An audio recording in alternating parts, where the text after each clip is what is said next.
السلام علیکم ورحمۃ اللہ وبرکاتہ۔ میرے دوستو، امید رکھتا ہوں کہ آپ لوگ خیریت سے ہوں گے۔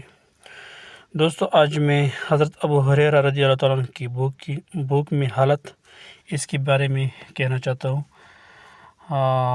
لیکن میری گزارش ہے کہ جس نے میرا یوٹیوب چینل کو سبسکرائبر نہیں کیا، اور براہ کرم میرا یوٹیوب چینل کو سبسکرائب کرے اور بیل آئیکن کو دبائے تاکہ پورا ویڈیو آپ لوگوں کو مل سکے۔